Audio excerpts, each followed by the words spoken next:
الله أكبر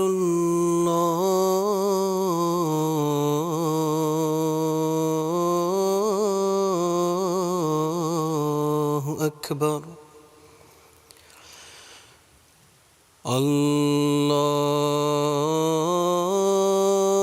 الله أكبر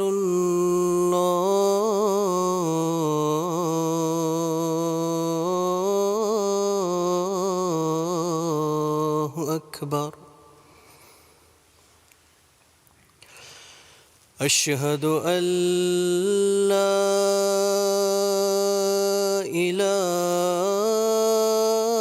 إله إلا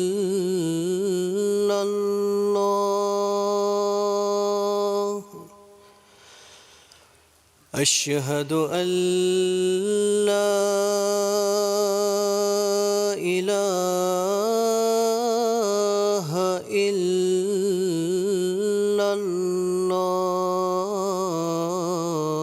الله أشهد أن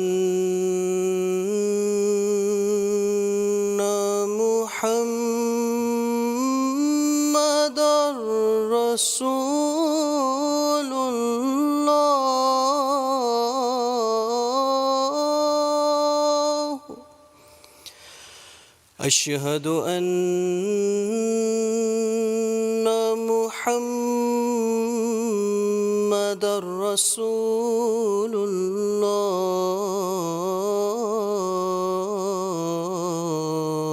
الله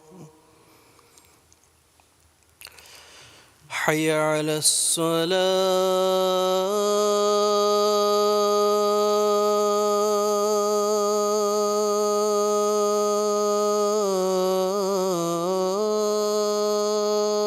الصلاة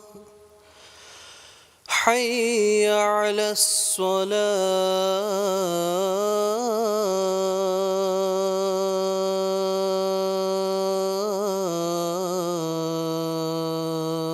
الصلاة حي على الفلاح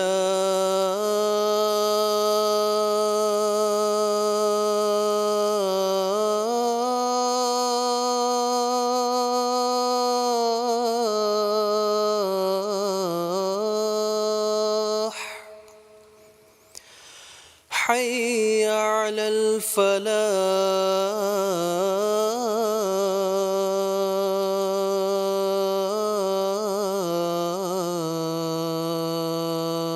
الفلاح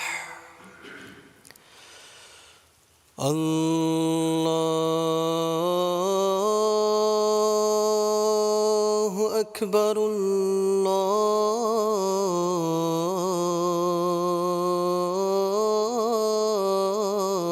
الله أكبر لا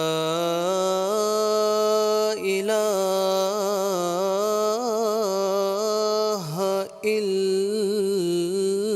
الله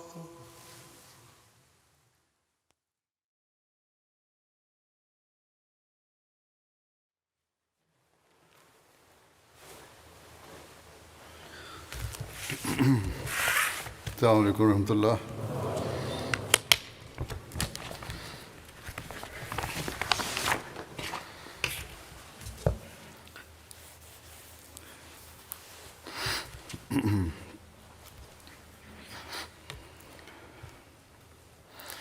أشهد أن لا إله إلا الله وحده لا شريك له وأشهد أن محمدًا عبده ورسوله أما بعد فأعوذ بالله من الشيطان الرجيم بسم الله الرحمن الرحيم الحمد لله رب العالمين الرحمن الرحيم مالك يوم الدين إياك نعبد وإياك نستعين اهدنا الصراط المستقيم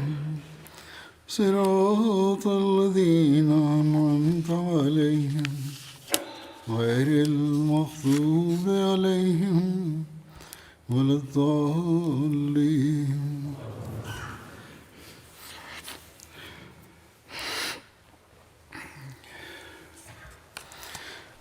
حضرت ابوبکر صدیق رضی اللہ عنہ کے ذکر کے اختتام پر میں نے بتایا تھا کہ بدری صحابہ کا ذکر تو اب ختم ہوا، لیکن بعض صحابہ جن کے بارے میں پہلے بیان کر چکا ہوں ان کی کچھ باتیں یا تفاصیل بعد میں سامنے آئی ہیں،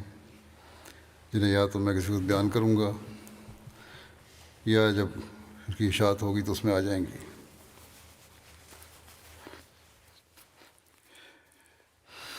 بعض لوگ لکھ رہے ہیں کہ ہمیں بہت فائدہ ہوا اس تاریخ کو سن کر، خطبات میں بھی حصہ بیان ہو جائے، اس لیے میں نے مناسب سمجھا کہ اسے بھی چند خطبات میں بیان کر دوں تاکہ اس ذریعے سے بھی لوگوں کو علم میں یہ باتیں آ جائیں اور زیادہ سے زیادہ لوگ سن سکیں۔ بہرحال اس ضمن میں پہلا ذکر حضرت حمزہ کا ہے۔ آپ حضرت صلی اللہ علیہ وسلم کے چچا تھے اور آپ کے بہت پیارے تھے، جس کا اظہار آپ صلی اللہ علیہ وسلم مختلف باتوں اور حضرت حمزہ کی شہادت سے ہوتا ہے۔ اس وقت کیا رد عمل تھا حضرت صلی اللہ علیہ وسلم کا، ہو سکتا ہے بعض باتیں اجمالاً دوبارہ بھی دہرائی جائیں۔ روایت میں آتا ہے کہ نبی کریم صلی اللہ علیہ وسلم کو حمزہ نام بہت پسند تھا۔ حضرت جابر بن عبداللہ رضی اللہ عنہما بیان کرتے ہیں کہ ہم میں سے ایک آدمی کے گھر لڑکا پیدا ہوا تو انہوں نے پوچھا ہم اس کا نام کیا رکھیں؟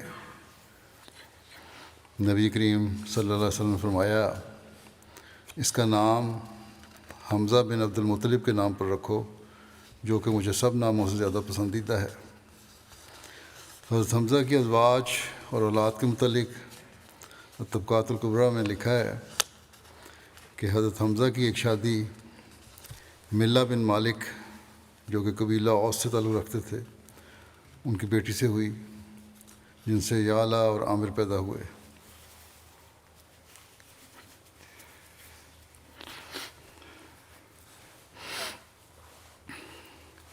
اپنے بیٹے یعلا کے نام پر ہی حضرت حمزہ کی کنیت ابو یعلا تھی۔ حضرت حمزہ کی دوسری زوجہ حضرت خولہ بنت قیس انصاریہ سے حضرت عمارہ کی ولادت ہوئی، جن کے نام پر حضرت حمزہ نے اپنی کنیت ابو عمارہ رکھا تھا۔ حضرت حمزہ رضی اللہ عنہ کی ایک شادی حضرت اسماء بنت امیس کی بہن حضرت سلمہ بنت امیس سے ہوئی، جن کے بطن سے ایک بیٹی حضرت امامہ کی پیدائش ہوئی۔ یہ وہی امامہ ہیں جن کے بارے میں حضرت علی، حضرت جعفر اور حضرت زید بن حارثہ رضی اللہ عنہم میں نزاع ہوا تھا۔ ان میں سے ہر ایک یہی چاہتا تھا کہ حضرت امامہ اس کے پاس رہیں، مگر نبی کریم صلی اللہ علیہ وسلم نے حضرت جعفر بن ابی طالب رضی اللہ عنہ کے حق میں فیصلہ فرمایا تھا، کیونکہ حضرت امامہ کی خالہ حضرت اسماء بنت امیس رضی اللہ عنہ حضرت جعفر رضی اللہ عنہ کی زوجیت میں تھیں۔ حضرت حمزہ کے بیٹے یعلا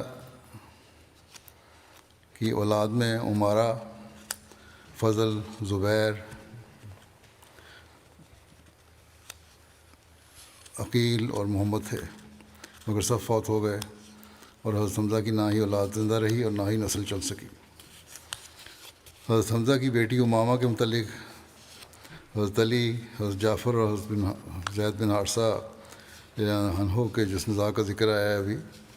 اس کی تفصیل بخاری میں اس طرح آئی ہے۔ حضرت براء بن عازب سے روایت ہے، انہوں نے کہا کہ جب نبی کریم صلی اللہ علیہ وسلم نے ذی القعدہ میں عمرہ کرنے کا ارادہ کیا تو اہل مکہ نے اس بات سے انکار کیا کہ آپ کو مکہ میں داخل ہونے دیں۔ آخر آپ نے ان سے اس شرط پر صلح کی کہ وہ مکے میں آئندہ سال عمرے کو آئیں گے اور 3 دن تک ٹھہریں گے۔ جب صلح نامہ لکھنے لگے تو وہ جس طرح کہ لکھا ہے کہ وہ شرطیں ہیں جن پر محمد رسول اللہ صلی اللہ علیہ وسلم نے صلح کی۔ مکہ والے کہنے لگے کہ ہم اس کو نہیں مانتے، اگر ہم جانتے کہ آپ اللہ کے رسول ہیں آپ کو کبھی نہ روکتے، بلکہ یہاں تم محمد بن عبداللہ ہو۔ آپ نے فرمایا میں اللہ کا رسول بھی ہوں اور محمد بن عبداللہ بھی ہوں۔ آپ نے علی سے فرمایا کہ رسول اللہ کا لفظ مٹا دو۔ علی نے کہا ہرگز نہیں مٹانا، اللہ کی قسم میں آپ کے خطاب کو کبھی نہیں مٹاؤں گا۔ رسول اللہ صلی اللہ علیہ وسلم لکھا ہوا کاغذ لے لیا، اور آپ اچھی طرح لکھنا نہیں جانتے تھے۔ آپ نے یوں لکھا، یہ وہ شرطیں ہیں جو محمد بن عبداللہ نے ٹھہرائیں، مکے میں کوئی ہتھیار نہیں لائیں گے سوائے تلواروں کے جو نیاموں میں ہوں گے، اور مکے والوں میں سے کوئی بھی ساتھ نہیں لے جائیں گے، کسی کو بھی ساتھ نہیں لے جائیں گے اگرچہ وہ ان کے ساتھ جانا چاہے، اور اپنے ساتھیوں میں سے کسی کو بھی نہیں روکیں گے اگر وہ مکے میں ٹھہرنا چاہے۔ خیر جب معاہدے کے مطابق آپ آئندہ سال مکے میں داخل ہوئے اور مدت ختم ہو گئی تو قریش حضرت علی کے پاس آئے اور کہنے لگے کہ اپنے ساتھی یعنی محمد صلی اللہ علیہ وسلم سے کہو کہ اب یہاں سے چلے جائیں کیونکہ مقررہ مدت گزر چکی ہے۔ چنانچہ نبی صلی اللہ علیہ وسلم وہاں سے روانہ ہو گئے۔ حضرت حمزہ کی بیٹی آپ کے پیچھے آئی جو پکار رہی تھی کہ اے چچا اے چچا۔ حضرت علی نے جا کر اسے لے لیا، اس کا ہاتھ پکڑا اور فاطمہ علیہ السلام سے کہا اپنے چچا کی بیٹی کو لے لیں۔ انہوں نے اس کو سوار کر لیا۔ اب علی، زید اور جعفر حمزہ کی لڑکی کی بابت جھگڑنے لگے۔ علی کہنے لگے کہ میں نے اس کو لیا ہے اور میرے چچا کی بیٹی ہے، اور جعفر نے کہا میرے چچا کی بیٹی ہے اور اس کی خالہ میری بیوی ہے، اور زید نے کہا میرے بھائی کی بیٹی ہے۔ پھر نبی صلی اللہ علیہ وسلم نے اس کے متعلق فیصلہ کیا کہ وہ اپنی خالہ کے پاس رہے، اور فرمایا خالہ بمنزلہ ماں ہے، اور علی سے کہا تم میرے ہو اور میں تمہارا ہوں، اور جعفر سے کہا تم صورت اور سیرت میں مجھ سے ملتے جلتے ہو، اور زید سے کہا تم ہمارے بھائی ہو اور دوست ہو۔ علی نے کہا کیا آپ حمزہ کی بیٹی سے شادی نہیں کر لیتے؟ تو آپ نے فرمایا کہ وہ میرے دودھ بھائی کی بیٹی ہے، میں اس کا چچا ہوں۔ یہ چھوٹے چھوٹے مسائل بھی ان واقعات میں حل ہو جاتے ہیں۔ بعض وقت عام مقدمے آتے ہیں کہ خالہ کے پاس کیوں جائے، نانی کے پاس کیوں جائے، تو یہ فیصلے ہو گئے یہاں۔ حضرت حمزہ رضی اللہ عنہ کے قبول اسلام کے متعلق روض العنف میں لکھا ہے کہ ابن اسحاق کے علاوہ بعض نے حضرت حمزہ رضی اللہ عنہ کے اسلام لانے کے متعلق ایک بات کا اضافہ کیا ہے۔ حضرت حمزہ رضی اللہ عنہ بیان فرماتے ہیں کہ جب مجھ پر غصہ غالب آ گیا اور میں نے کہہ دیا، یعنی جو اپنی لونڈی کے کہنے پہ جو سارا واقعہ ہوا ہے وہ پہلے بیان ہو چکا ہے کہ میں آپ صلی اللہ علیہ وسلم کے دین پر ہوں، بعد میں مجھے ندامت ہوئی کہ میں نے اپنے آباء و اجداد اور قوم کے دین کو چھوڑ دیا ہے، اور میں نے اس عظیم معاملے کے متعلق شکوک و شبہات میں اس طرح رات گزاری کہ لمحہ بھر سو نہ پایا۔ پھر میں خانہ کعبہ کے پاس آیا اور اللہ تعالیٰ کے حضور گریہ وزاری کی کہ اللہ تعالیٰ میرے سینے کو حق کے لیے کھول دے اور مجھ سے شکوک و شبہات کو دور کر دے۔ میں نے ابھی دعا ختم بھی نہ کی تھی کہ باطل مجھ سے دور ہو گیا اور میرا دل یقین سے بھر گیا۔ پھر صبح کو میں رسول اللہ صلی اللہ علیہ وسلم کی خدمت میں حاضر ہوا اور اپنی تمام حالت بیان کی، جس پر نبی کریم صلی اللہ علیہ وسلم نے میرے حق میں دعا فرمائی کہ اللہ تعالیٰ مجھے ثبات قدم بخشے۔ حضرت عمار بن ابو عمار سے روایت ہے کہ حضرت حمزہ بن عبد المطلب نے نبی کریم صلی اللہ علیہ وسلم سے عرض کی کہ انہیں جبریل علیہ السلام کی حقیقی شکل میں دکھائیں، تو آپ صلی اللہ علیہ وسلم نے فرمایا کہ تم انہیں دیکھنے کی طاقت نہیں رکھتے۔ انہوں نے عرض کی کیوں نہیں؟ آپ صلی اللہ علیہ وسلم نے فرمایا کہ اپنی جگہ پر اب بیٹھ جاؤ اگر تم چاہتے ہو تو۔ راوی کہتے ہیں پھر جبرائیل علیہ السلام خانہ کعبہ کی اس لکڑی پر اتر آئے جس پر مشرکین طواف کے وقت اپنے کپڑے ڈالا کرتے تھے۔ پھر نبی کریم صلی اللہ علیہ وسلم نے فرمایا اپنی نگاہ اٹھاؤ اور دیکھو۔ جب انہوں نے دیکھا تو کیا دیکھتے ہیں کہ ان یعنی جبرائیل علیہ السلام کے دونوں پاؤں سبز زبرجد کی مانند ہیں۔ پھر وہ غشی کی حالت میں گر پڑے۔ زبرجد بھی قیمتی پتھر ایک ہے، اس کو کہتے ہیں، جو زمرد سے مشابہت رکھتا ہے۔ سفر 2 ہجری میں رسول کریم صلی اللہ علیہ وسلم مہاجرین کی ایک جماعت کے ساتھ مدینے سے ابوا کی طرف نکلے، جس میں حضرت حمزہ رضی اللہ عنہ نے ہی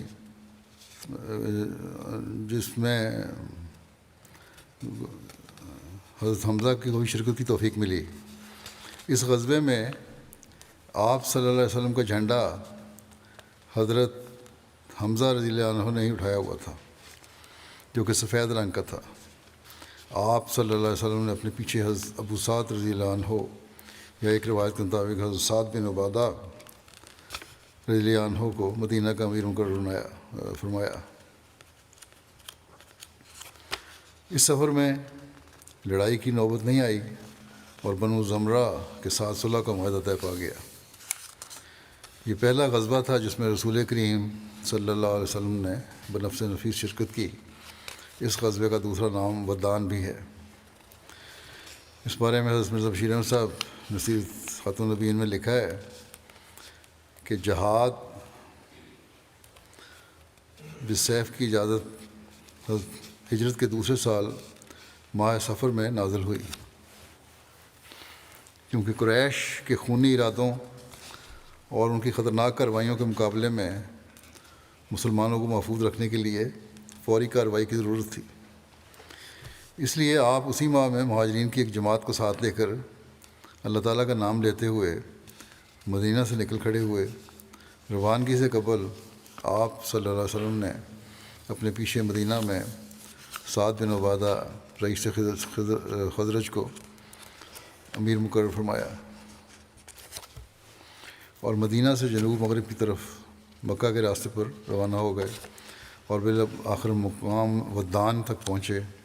اس علاقے میں قبیلہ بنو زمرہ کے لوگ آباد تھے۔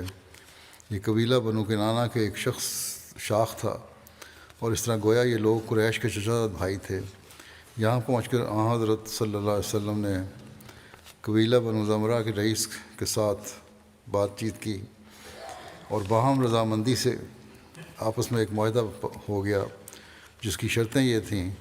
کہ بنو زمرہ مسلمانوں کے ساتھ دوستانہ تعلقات رکھیں گے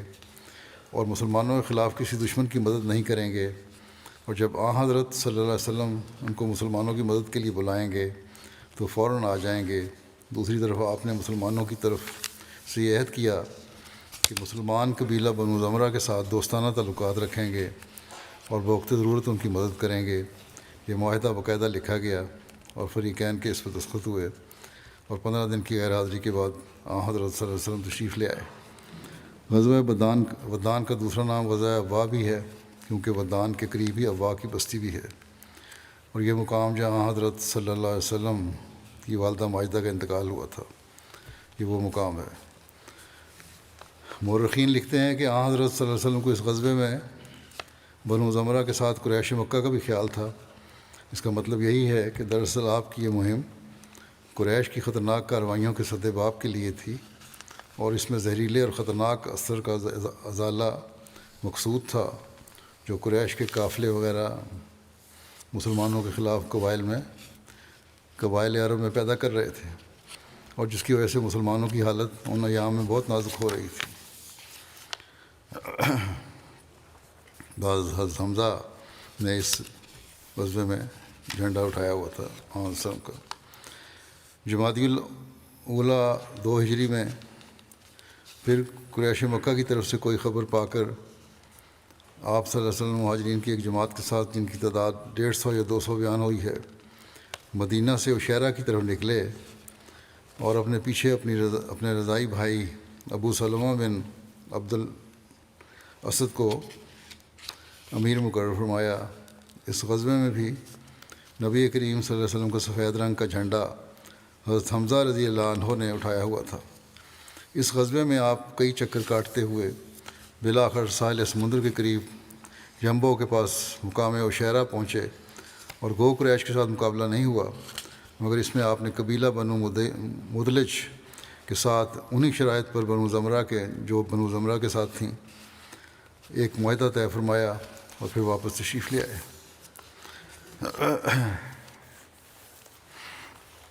جنگ بدر میں انفرادی لڑائی میں جو مبارز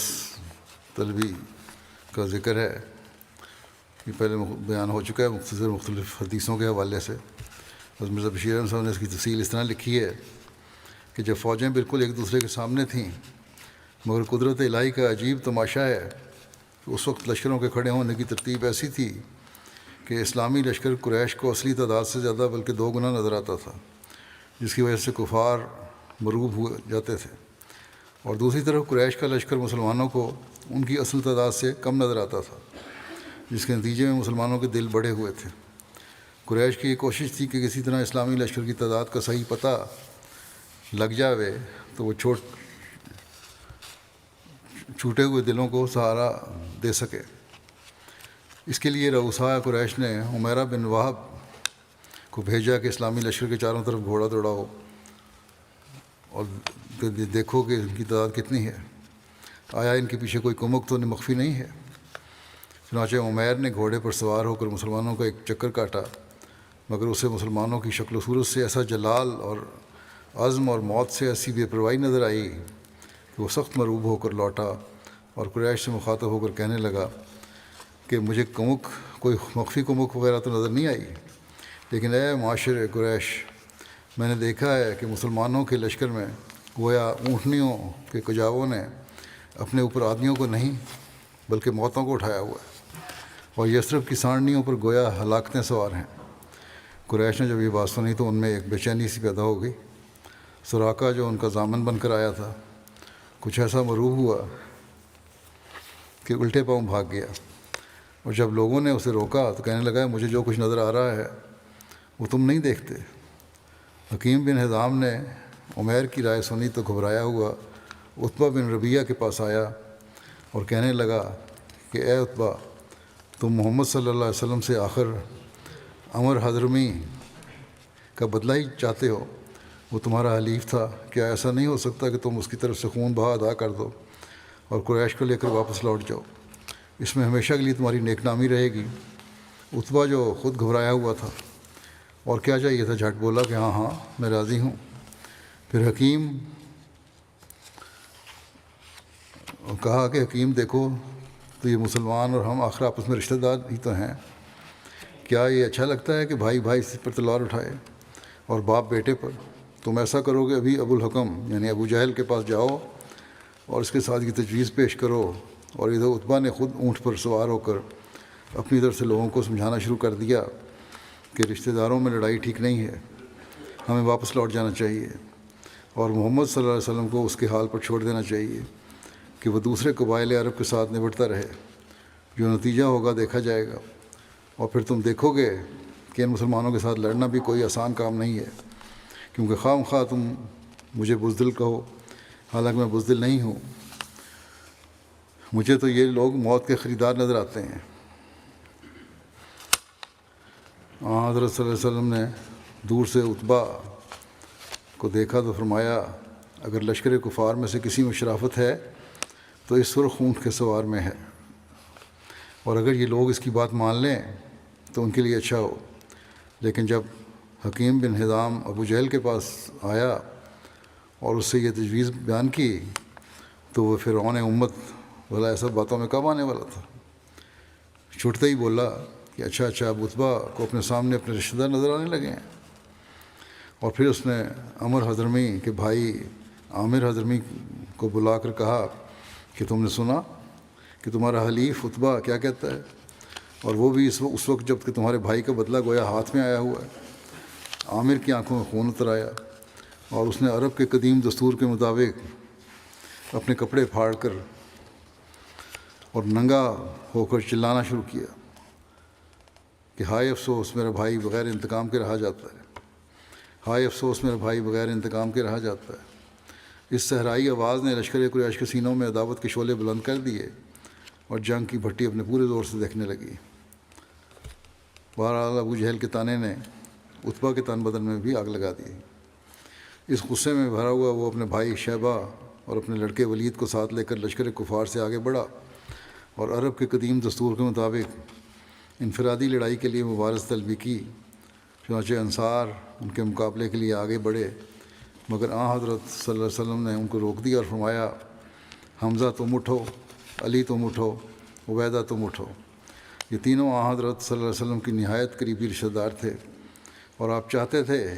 کہ خطرے کی جگہ پر سب سے پہلے آپ صلی اللہ علیہ وسلم کے عزیز و اقارب آگے بڑھیں۔ دوسری طرف عتبہ وغیرہ نے بھی انصار کو دیکھ کر آواز دی کہ ان لوگوں کو ہم کیا جانتے ہیں، ہماری ٹکر کے ہمارے سامنے آئے ہیں۔ چنانچہ حمزہ اور علی اور عبیدہ آگے بڑھے۔ عرب کے دستور کے مطابق پہلے روشناسی ہوئی، پھر عبیدہ بن مطلب ولید کے مقابل ہو گئے، اور حمزہ عتبہ کے اور علی شیبہ کے۔ حمزہ اور علی نے تو دو باروں میں ہی اپنے حریفوں کو خاک میں ملا دیا، لیکن عبیدہ اور ولید میں 2-4 اچھی ضربیں ہوئیں اور بالآخر دونوں ایک دوسرے کے ہاتھوں سے کاری زخم کھا کر گرے، جس پر حمزہ اور علی نے جلدی سے آگے بڑھ کر ولید کا تو خاتمہ کر دیا اور عبیدہ کو اٹھا کر اپنے کیمپ میں لے آئے، مگر عبیدہ اس صدمے سے جان بر نہ ہو سکے اور بدر سے واپسی پر راستے میں انتقال کیا۔ حضرت حمزہ نے غزوہ بدر میں تو ایمہ بن عدی سردار قریش کو بھی قتل کیا تھا۔ ایک روایت ہے غزوہ بدر کا واقعہ کے وقت کی، حضرت حمزہ نے نشے کی حالت میں حضرت علی کی اونٹنیوں کو مار دیا تھا۔ یہ شراب کے حرام ہونے سے پہلے کا واقعہ ہے۔ اس کی تفصیل بخاری میں یوں بیان ہوئی ہے، حضرت علی بن حسین مختلف راوی ہیں، میں اپنے والد حضرت حسین بن علی رضی اللہ عنہما سے روایت کرتے ہیں کہ حضرت علی بن ابی طالب رضی اللہ عنہ نے بیان کیا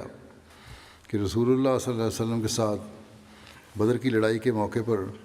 مجھے ایک جوان اونٹنی غنیمت میں ملی اور ایک دوسری اونٹنی مجھے رسول اللہ صلی اللہ علیہ وسلم نے عنایت فرمائی۔ ایک دن ایک انصاری صحابی کے دروازے پر میں ان دونوں کو اس خیال سے باندھے ہوئے تھا کہ ان کی پیٹھ پر اصغر وہ ایک گھاس ہے کہ جسے سنار وغیرہ بھی استعمال کرتے ہیں، خوشبودار گھاس ہے، رکھ کر بیچنے لے جاؤں گا۔ بنی کینکا کا ایک سنار بھی میرے ساتھ تھا۔ اس طرح خیال یہ تھا کہ اس کی آمدنی سے فاطمہ رضی اللہ عنہا جن سے میں نکاح کرنے والا تھا ان کا ولیمہ کروں گا۔ حمزہ بن عبد المطلب رضی اللہ عنہ اسی انصاری کے گھر میں شراب پی رہے تھے۔ ان کے ساتھ ایک گانے والی بھی تھی۔ اس نے جب یہ مصرع پڑھا کہ ہاں اے حمزہ اٹھو، حربہ جوان اونٹنیوں کی طرف بڑھو، حمزہ رضی اللہ عنہ جوش میں تلوار لے کر اٹھے اور دونوں اونٹنیوں کے کوہان چیر دیے، ان کے پیٹ پھاڑ ڈالے اور ان کی کلیجی نکال لی۔ ابن جریج نے بیان کیا کہ میں نے ابن شہاب سے پوچھا کہ کیا کوہان بھی کا گوشت بھی کاٹ لیا؟ انہوں نے بیان کیا کہ ان دونوں کے کوہان بھی کاٹ لیے اور انہیں لے گئے۔ ابن شہاب نے بیان کیا کہ حضرت علی رضی اللہ عنہ نے فرمایا مجھے یہ دیکھ کر بڑی تکلیف ہوئی، پھر میں نبی کریم صلی اللہ علیہ وسلم کی خدمت میں حاضر ہوا۔ آپ کی خدمت میں اس وقت زید بن حارثہ رضی اللہ عنہ بھی موجود تھے۔ میں نے آپ کو اس واقعے کی اطلاع دی تو آپ تشریف لائے۔ ریاض رضی اللہ عنہ بھی آپ کے ساتھ ہی تھے اور میں بھی آپ کے ساتھ تھا۔ حضور صلی اللہ علیہ وسلم جب حمزہ رضی اللہ عنہ کے پاس پہنچے اور آپ صلی اللہ علیہ وسلم نے خفگی کا اظہار فرمایا تو حضرت حمزہ نے نظر اٹھا کر دیکھا، نشے کی حالت میں تھے۔ کہنے لگے آن وسلم کو بھی کہ تم سب میرے باپ دادا کے غلام ہو۔ حضور صلی اللہ علیہ وسلم الٹے پاؤں لوٹ کر ان کے پاس سے چلے آئے۔ یہ شراب کی حرمت سے پہلے کا قصہ ہے۔ انہوں نے کہا ایسی حالت میں بہتر ہے کہ اس سے بات نہ کی جائے، لیکن بعد میں بہرحال دیکھ لیں کہ جب شراب کی حرمت ہو گئی تو پھر اس کے نزدیک بھی یہ لوگ نہیں گئے۔ یہ معیار تھا صحابہ کا اللہ تعالیٰ کے حکموں کو ماننے کا۔ مٹکے توڑ دیے فوری طور پر، یہ نہیں کہ کہا کہ ہم آہستہ آہستہ چھوڑ دیں گے، جیسا کہ آج کل لوگ کہتے ہیں نشے کی عادت افضل تو پہلے نشے میں پڑ جاتے ہیں، جو ویسی غلط کام ہے، ممنوع ہے اسلام میں، اور پھر کہتے ہیں آہستہ آہستہ چھوڑ دیں گے، ہمیں مہلت دیجیے۔ بہرحال یہ ایک واقعہ ہے جو اس وقت تھا، اور پھر اس کے بعد ان کے قربانی کے معیار بھی بڑھتے چلے گئے۔ یقیناً حضرت حمزہ کو اس کے بعد شرمندگی بھی ہوئی ہوگی، کیا کہا انہوں نے۔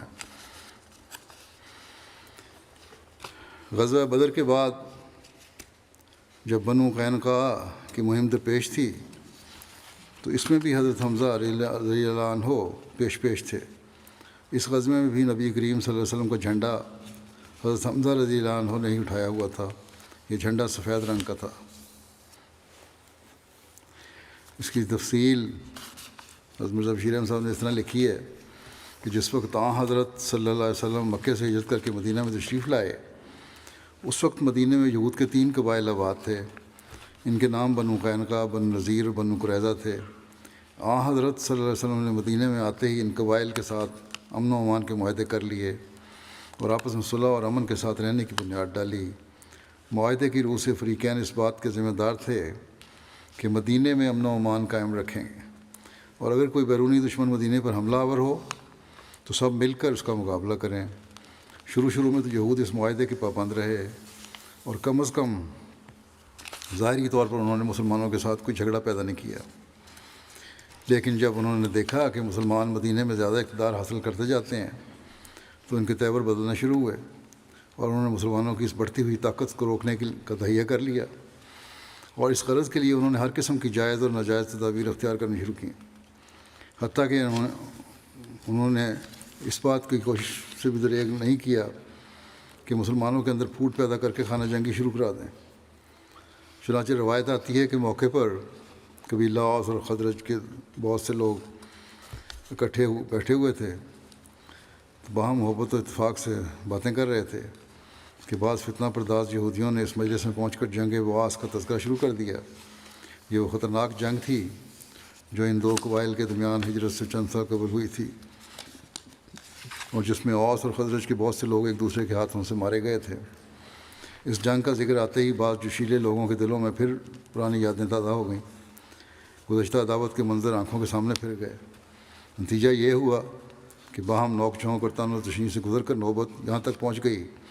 کہ اسی مجلس میں مسلمانوں کے اندر تلوار کھنچ گئی، مگر خیر گزری کہ حضرت صلی اللہ علیہ وسلم کو بروقت اس کی اطلاع مل گئی، اور آپ مہاجرین کی ایک جماعت کے ساتھ فوراً موقع پر تشریف لے آئے اور فریقین کو سمجھا بجھا کے ٹھنڈا کیا، اور پھر ملامت بھی فرمائی کہ تم میرے ہوتے ہوئے جاہلیت کا طریقہ اختیار کرتے ہو اور خدا کی اس نعمت کی قدر نہیں کرتے کہ اس نے اسلام کے ذریعے تمہیں بھائی بھائی بنا دیا۔ انصار پر آپ کی اس نصیحت کا ایسا اثر ہوا کہ ان کی آنکھوں سے آنسو جاری ہو گئے، اور وہ اپنی اس حرکت سے طائب ہو کر ایک دوسرے سے بغل گیر ہو گئے۔ جب جنگ بدر ہو چکی اور اللہ تعالیٰ نے اپنے فضل سے مسلمانوں کو باوجود ان کی قلت اور بے شور و سمانی کے قریش کے ایک بڑے جرار لشکر پر نمایاں فتح دی اور مکے کے بڑے بڑے عمائد خاک میں مل گئے، تو مدینہ کے یہودیوں کی مخفی آتش حسد بھڑک اٹھی، اور انہوں نے مسلمانوں کے ساتھ کھلم کھلا نوک جھونک شروع کر دی، اور مجلسوں میں برملا طور پر کہنا شروع کیا کہ قریش کے لشکر کو شکست دینا کون سی بڑی بات تھی، ہمارے ساتھ محمد صلی اللہ علیہ وسلم کا مقابلہ ہو تو ہم بتا دیں گے کہ کس طرح لڑا کرتے ہیں۔ حتیٰ کہ ایک مجلس میں انہوں نے حضرت صلی اللہ علیہ وسلم کے منہ پر اس قسم کے الفاظ کہے۔ چنانچہ روایت آتی ہے کہ جنگ بدر کے بعد جب حضرت صلی اللہ علیہ وسلم مدینہ شریف لائے تو آپ نے ایک دن یہودیوں کو جمع کر کے ان کو نصیحت فرمائی اور اپنا دعویٰ پیش کر کے اسلام کی طرف دعوت دی۔ آپ کی اس پرامن اور ہمدردانہ تقریر کا رؤسائے یہود نے ان الفاظ میں جواب دیا کہ اے محمد صلی اللہ علیہ وسلم، تم شاید چند قریش کو قتل کر کے مغرور ہو گئے ہو، وہ لوگ لڑائی کے فن سے ناواقف تھے۔ اگر ہمارے ساتھ تمہارا مقابلہ ہو تو تمہیں پتہ لگ جائے گا کہ لڑنے والے ایسے ہوتے ہیں۔ یہود نے صرف عام دھمکی پر اکتفا نہیں کیا، بلکہ ایسا معلوم ہوتا ہے کہ انہوں نے حضرت صلی اللہ علیہ وسلم کے قتل کے منصوبے بھی شروع کر دیے تھے، کیونکہ روایت آتی ہے کہ جب ان دنوں میں طلحہ بن برا جو ایک مخلص صحابی تھے فوت ہونے لگے تو انہوں نے وصیت کی کہ اگر میں رات کو مروں تو نماز جنازہ کے لیے حضرت صلی اللہ علیہ وسلم کو اطلاع نہ دی جاوے، تا ایسا نہ ہو کہ میری وجہ سے آپ پر یہود کی طرف سے کوئی حادثہ گزر جاوے۔ الغرض جنگ بدر کے بعد یہود نے کھلم کھلا شرارت شروع کر دی، اور چونکہ مدینہ کے یہود میں بنو قینقاع سب میں زیادہ طاقتور اور بہادر تھے، اس لیے سب سے پہلے انہی کی طرف سے شکنی شروع ہوئی۔ چنانچہ مورخین لکھتے ہیں کہ مدینہ کے یہودیوں میں سب سے پہلے بنو قینقاع نے اس معاہدے کو توڑا جو ان کے اور حضرت صلی اللہ علیہ وسلم کے درمیان ہوا تھا، اور بدر کے بعد انہوں نے بہت سرکشی شروع کر دی اور برملات اور بغض و حسد کا اظہار کیا اور عہد و پیمان کو توڑ دیا، مگر باوجود اس قسم کی باتوں کے مسلمانوں نے اپنے آقا کی ہدایت کے متحد ہر طرح سے صبر سے کام لیا اور اپنی طرف سے کوئی پیش دستی نہیں ہونے دی، بلکہ حدیث میں آتا ہے کہ اس معاہدے کے بعد یہود کے ساتھ جو ہوا تھا حضرت صلی اللہ علیہ وسلم خاص طور پر یہود کی دلداری کا خیال رکھتے تھے۔ چنانچہ ایک دفعہ ایک مسلمان اور ایک یہودی میں کچھ اختلاف ہو گیا۔ حضرت موسیٰ کی تمام انبیاء پر فضیلت بیان کی، صحابی کو اس پر غصہ آیا اور اس نے یہودی کے ساتھ کچھ سختی کی اور حضرت صلی اللہ علیہ وسلم کو افضل الرسول بیان کیا۔ جب حضرت صلی اللہ علیہ وسلم کو اس واقعے کی اطلاع ہوئی تو اپنا ناراض ہوئے اور اس صحابی کو ملامت فرمائی اور کہا کہ تمہارا یہ کام نہیں کہ تم خدا کے رسولوں کی ایک دوسرے پر فضیلت بیان کرو۔ پھر آپ نے موسیٰ کی ایک جزوی فضیلت بیان کر کے یہودی کی دلداری فرمائی، مگر باوجود اس دلدارانہ سلوک کے یہودی اپنی شرارت میں ترقی کرتے گئے اور بالآخر یہود کی طرف سے ہی جنگ کا باعث پیدا ہوا اور ان کی قلبی عداوت ان کے سینوں میں سما نہ سکی، اور یہ اس طرح پر ہوا کہ ایک مسلمان خاتون بازار میں ایک یہودی کی دکان پر کچھ سودا خریدنے کے لیے گئی۔ بعض شریر یہودیوں نے جو اس وقت اس دکان پر بیٹھے ہوئے تھے اسے نہایت اوباشانہ طریق پر چھیڑا، اور خود دکاندار نے شرارت کی کہ اس عورت کی تہہ بند کے نچلے کونے کو اس کی بے خبری کی حالت میں کسی کانٹے وغیرہ سے اس کی پیٹھ کے کپڑے سے ٹانگ دیا۔ نتیجہ یہ ہوا کہ جب وہ عورت ان کے اوباشانہ طریق کو دیکھ کر وہاں سے اٹھ کر لوٹنے لگی تو وہ ننگی ہو گئی۔ اس پر اس یہودی دکاندار اور اس کے ساتھیوں نے زور سے کہکا لگایا اور ہنسنے لگے۔ مسلمان خاتون نے شرم کے مارے ایک چیخ ماری اور مدد چاہی۔ اتفاق سے ایک مسلمان اس وقت قریب موجود تھا، وہ لپک کر موقع پر پہنچا اور باہم لڑائی میں یہودی دکاندار مارا گیا، جس پر چاروں طرف سے اس مسلمان پر تلواریں برس پڑیں اور وہ غیور مسلمان وہیں ڈھیر ہو گیا۔ مسلمانوں کو اس واقعے کا علم ہوا تو غیرت قومی سے ان کی آنکھوں میں خون اتر آیا، اور دوسری طرف یہودی جو اس واقعے کو لڑائی کا بہانہ بنانا چاہتے تھے ہجوم کر کے اکٹھے ہو گئے اور ایک بلوے کی صورت پیدا ہو گئی۔ حضرت صلی اللہ علیہ وسلم کو اطلاع ہوئی تو آپ نے رؤسائے بنو قینقاع کو جمع کر کے کہا یہ طریق اچھا نہیں، تم ان شرارتوں سے باز آ جاؤ اور خدا سے ڈرو۔ انہوں نے بجائے اس کے کہ اظہار افسوس اور ندامت کرتے اور معافی کے طالب بنتے، سامنے سے نہایت متمردانہ جواب دیے اور پھر وہی دھمکی دہرائی کہ بدر کی فتح پر غرور نہ کرو، جب ہم سے مقابلہ ہوگا تو پتہ لگ جائے گا کہ لڑنے والے ایسے ہوتے ہیں۔ ناچار آپ صحابہ کی ایک جمعیت کو ساتھ لے کر بنو قینقاع کے قلعوں کی طرف روانہ ہو گئے۔ اب یہ آخری موقع تھا کہ وہ اپنے افعال پر پشیمان ہوتے، مگر سامنے سے جنگ پر آمادہ ہو گئے وہ بھی۔ الغرض جنگ کا اعلان ہو گیا اور اسلام اور یہودیت کی طاقتیں ایک دوسرے کے مقابلے پر نکل آئیں۔ اس زمانے کے دستور کے مطابق جنگ کا ایک طریقہ یہ تھا کہ قلعوں میں محفوظ ہو جاتے تھے اور محاصرہ ہو جاتا تھا، مخالف فریق قلعے کا محاصرہ کر لیتا تھا اور پھر گائے گائے ایک دوسرے پہ حملے ہوتے رہتے تھے، حتیٰ کہ یا تو محاصرہ کرنے والے فوج قلعے پر قبضہ کرنے سے مایوس ہو کر محاصرہ اٹھا لیتی تھی یا محصورین کی فتح سمجھی جاتی تھی، اور یہ محصورین کی فتح سمجھی جاتی تھی اور یا محصورین مقابلہ کی تاب نہ لا کر قلعے کا دروازہ کھول کر اپنے آپ کو فاتحین کے سپرد کر دیتے تھے۔ اس موقع پر بھی بنو قینقاع نے یہی طریق اختیار کیا اور اپنے قلعوں میں بند ہو کر بیٹھ گئے۔ حضرت صلی اللہ علیہ وسلم نے ان کا محاصرہ کیا۔ 15 دن تک برابر محاصرہ جاری رہا۔ بالآخر جب بنو قینقاع کا سارا زور اور غرور ٹوٹ گیا تو انہوں نے اس شرط پر اپنے قلعوں کے دروازے کھول دیے کہ ان کے اموال مسلمانوں کے ہو جائیں گے، مگر ان کی جانیں اور ان کے اہل و عیال پر مسلمانوں کا کوئی حق نہیں ہوگا۔ حضرت صلی اللہ علیہ وسلم نے اس شرط کو منظور فرمایا، کیونکہ گو موسوی شریعت کی روح سے یہ سب لوگ واجب القتل تھے اور معاہدے کی روح سے ان لوگوں پر موسوی شریعت کا فیصلہ ہی جاری ہونا چاہیے تھا، مگر اس قوم کا یہ پہلا جرم تھا۔ اور حضرت صلی اللہ علیہ وسلم کی رحیم و کریم طبیعت انتہائی سزا کی طرف جو ایک آخری علاج ہوتا ہے ابتدائی قدم پر مائل نہیں ہو سکتی تھی، لیکن دوسری طرف ایسے بدعہد اور معاند قبیلہ کا مدینہ میں رہنا بھی ایک مارے آستین کے پالنے سے کم نہ تھا، خصوصاً جب اوس اور خزرج ایک منافق گروہ سے پہلے مدینہ میں موجود تھا۔ خزرج کا ایک منافق گروہ پہلے سے مدینہ میں موجود تھا اور بیرونی جانب سے بھی تمام عرب کی مخالفت نے مسلمانوں کا ناک میں دم کر رکھا تھا۔ ایسے حالات میں حضرت صلی اللہ علیہ وسلم کو یہی فیصلہ ہو سکتا تھا کہ بنو قینقاع مدینہ سے چلے جائیں۔ یہ سزا ان کے جرم کے مقابلے میں اور نیز اس زمانے کے حالات کو ملحوظ رکھتے ہوئے ایک بہت نرم سزا تھی، اور دراصل میں صرف خود حفاظتی کا پہلو بھی مد نظر تھا، ورنہ عرب کی خانہ بدوش اقوام کے نزدیک نقل مکانی کوئی بڑی بات نہ تھی، خصوصاً جب کسی قبیلہ کی جائیدادیں زمینوں اور باغات کی صورت میں نہ ہوں، جیسا کہ بنو قینقاع کی نہیں تھیں۔ اور پھر سارے کے سارے قبیلے کو بڑے امن و امان کے ساتھ ایک جگہ چھوڑ کر دوسری جگہ اگر آباد ہونے کا موقع مل جاوے۔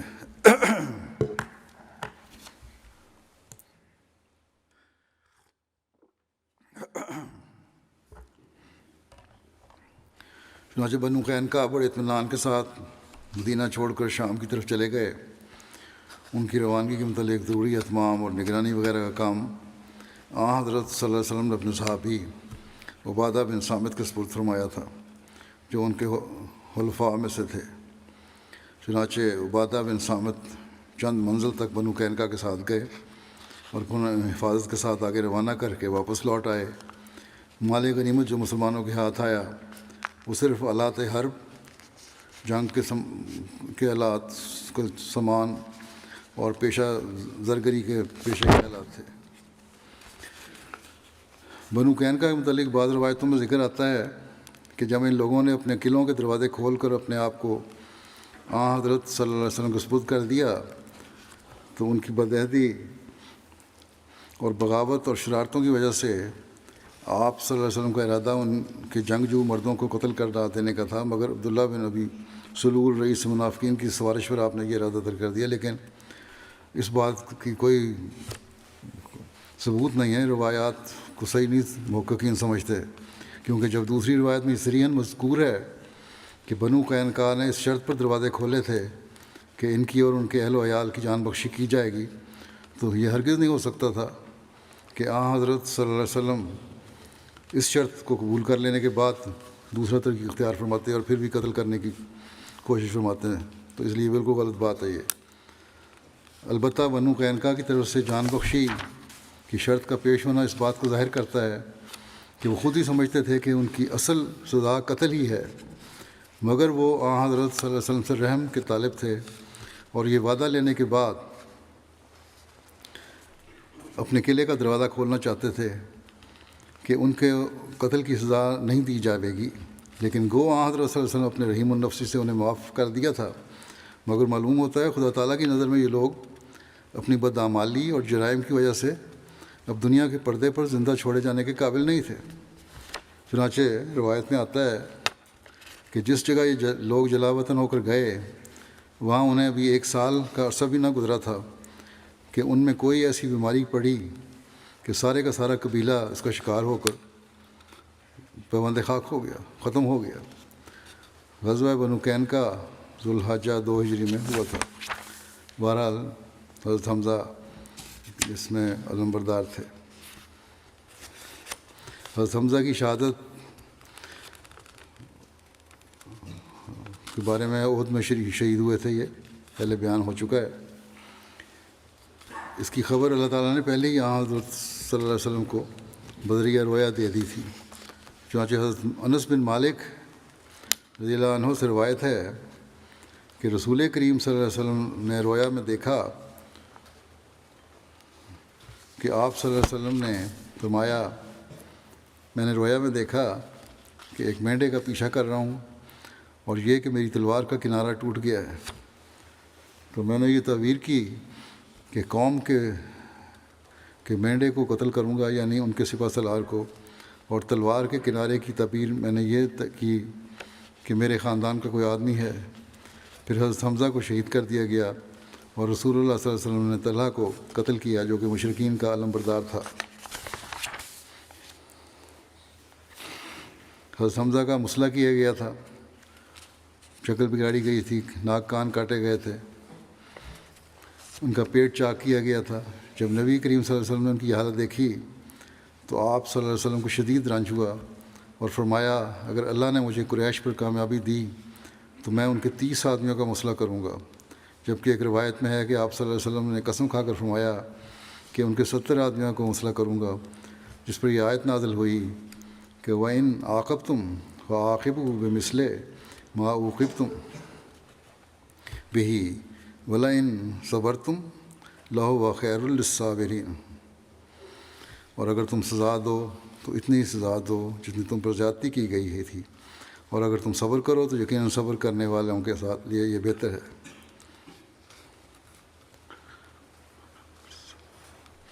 اس پر رسول اللہ صلی اللہ علیہ وسلم نے فرمایا کہ صبر کریں گے، اور اپنی قسم کو کفارہ ادا کر دیا۔ حضرت ابن عباس رضی اللہ عنہما بیان کرتے ہیں کہ رسول اللہ صلی اللہ علیہ وسلم نے فرمایا، کل رات جب میں جنت میں داخل ہوا، نظارہ دیکھا آپ نے، تو میں نے دیکھا کہ جعفر فرشتوں کے ساتھ پرواز کر رہے ہیں جبکہ حمزہ تخت پر ٹیک لگائے ہوئے ہیں۔ حضرت انس رضی اللہ عنہ سے روایت ہے کہ رسول اللہ صلی اللہ علیہ وسلم احد کے دن حضرت حمزہ کے پاس سے گزرے، ان کا ناک اور کان کاٹے گئے تھے اور مسئلہ کیا گیا تھا۔ اس پر فرمایا، اگر مجھے صفیہ کے رنج و غم کا خیال نہ ہوتا تو میں ان کو یوں ہی چھوڑ دیتا، یہاں تک کہ اللہ ان کو پرندوں اور درندوں کے پیٹوں سے ہی اٹھالتا۔ پھر آپ رضی اللہ عنہ کو ایک چادر میں کفن دیا گیا۔ حضرت صلی اللہ علیہ وسلم کا حضرت حمزہ کی شہادت اور آپ کی لاش کو دیکھ کر جذبات کا اظہار اور صبر کا نمونہ نہ صرف خود دکھانا بلکہ حضرت حمزہ کی بہن اور اپنی پھوپھی کو بھی اس کا پابند کرنا،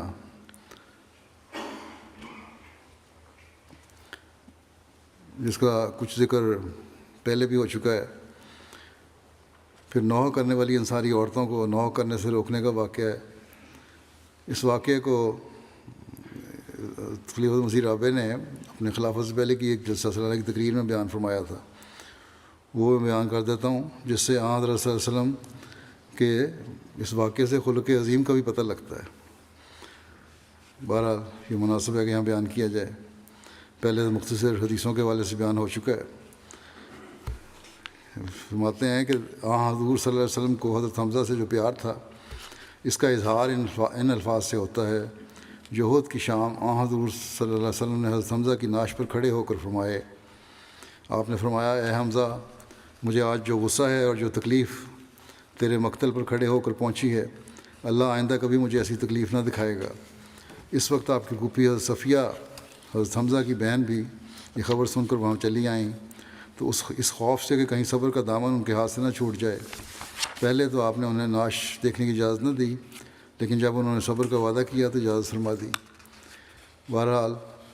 آپ حضرت حمزہ کے مقتل پر حاضر ہوئیں اور شیر خدا اور شیر رسول اپنے پیارے بھائی کی لاش اس حالت میں سامنے پڑی دیکھی کہ ظالموں نے سینہ پھاڑ کر کلیجہ نکال لیا تھا اور چہرے کے نقوش بھی بری طرح بگاڑ دیے تھے، ہر چند کے سینہ غم سے بیٹھا جاتا تھا۔ حضرت صفیہ اپنے صبر کے وعدے پر قائم رہیں اور ایک کلمہ بے صبری کا منہ سے نکلنے نہ دیا، لیکن آنسوؤں پر کسے اختیار تھا، انا للہ پڑھا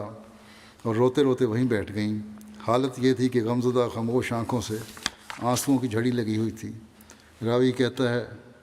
کہ حضور بھی پاس بیٹھ گئے، آپ کی آنکھوں سے بھی بے اختیار آنسو جاری ہو گئے۔ جب حضرت صفیہ کے آنسو مدھم پڑتے تو حضور صلی اللہ علیہ وسلم کے آنسو بھی مدھم پڑ جاتے۔ جب حضرت صفیہ کے آنسو تیز ہوتے تو حضور صلی اللہ علیہ وسلم کے آنسو بھی تیز ہو جاتے۔ چند منٹ اسی حالت میں گزرے، بس حضور اور اہل بیت کا نوحہ ان چند خاموش آنسوؤں کے سوا اور کچھ نہ تھا، اور یہی سنت نبوی ہے۔ آپ مدینہ میں اس حال میں داخل ہوئے کہ تمام مدینہ ماتم کدہ بنا ہوا تھا، اور گھر گھر سے شہدائے احد کی یاد میں نوحہ گھروں کی آوازیں بلند ہو رہی تھیں۔ حضور صلی اللہ علیہ وسلم نے سنا تو بڑے درد سے فرمایا، حمزہ کو تو کوئی رونے والا نہیں۔ حمزہ کو رونے والا ہو بھی کون سکتا ہے کہ اہل بیت کو تو صبح و شام صبر کی تلقین ہوا کرتی تھی۔ حضور کے اس درد بھرے فکرے کو جب بعض انصار نے سنا تو تڑپ اٹھے اور گھروں کی طرف دوڑے اور بیویوں کو حکم دیا کہ ہر دوسرا ماتم چھوڑ دو اور حمزہ پر ماتم کرو۔ دیکھتے دیکھتے ہر طرف سے حمزہ کے لیے آہو بکا کا ایک شور بلند ہوا اور ہر گھر حمزہ کا ماتم کدہ بن گیا۔ انصار بیویاں نوحہ کے پڑھتے ہوئے اور آنسو بہاتی حضور صلی اللہ علیہ وسلم کی رحمت کدے پر بھی اکٹھی ہو گئیں۔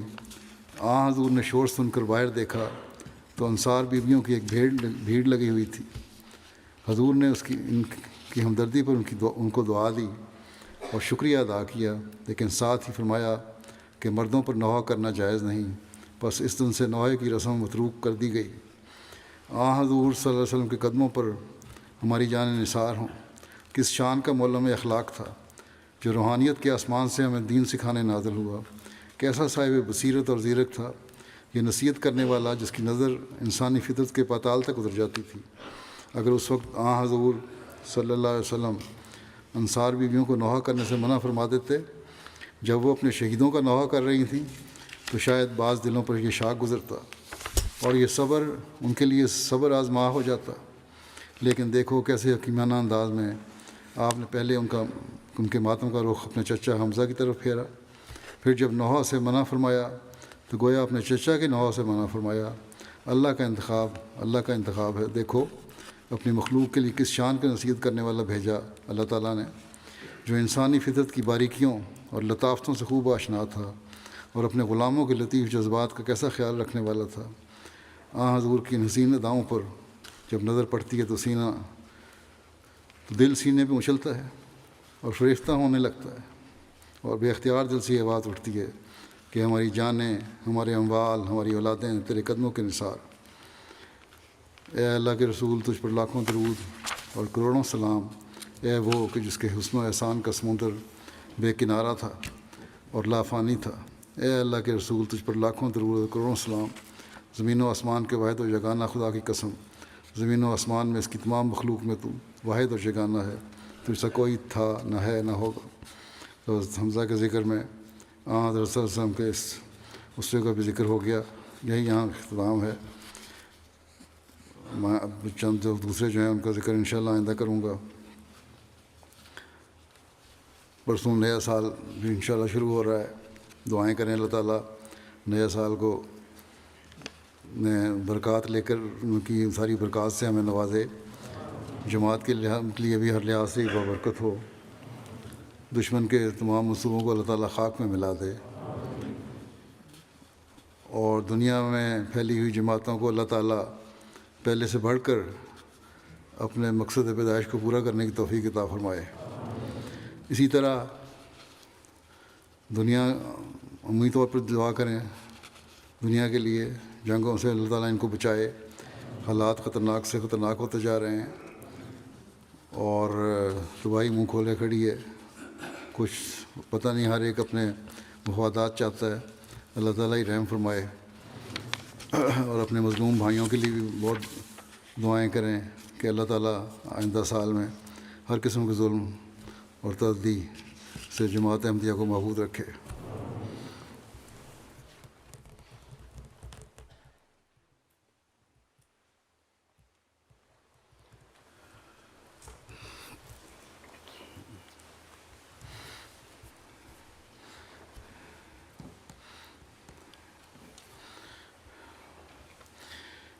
الحمد للہ الحمد لله نحمده ونستعينه ونستغفره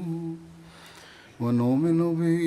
ونتوكل عليه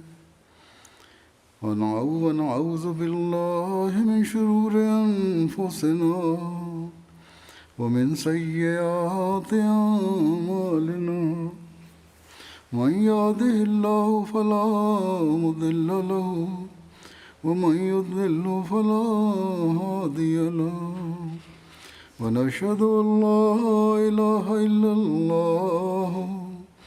ونشهد أن محمدا عبده ورسوله عباد الله رحمكم الله إن الله يأمر بالعدل والإحسان وإيتاء ذي القربى وينهى عن الفحشاء والمنكر والبغي يعظكم لعلكم تذكرون اذكروا الله يذكركم وادعوه يستجب لكم ولذكر الله أكبر